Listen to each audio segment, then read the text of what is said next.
Dan di saat ini juga kami menyampaikan rasa terima kasih pada para muzaki yang telah mempercayakan zakatnya kepada Baitul Mal.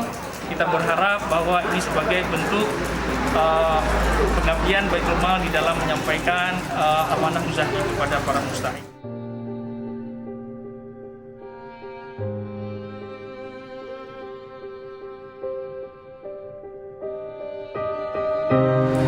Dan anak-anak yatim dan sudah terbantu dengan sunat-sunat ini.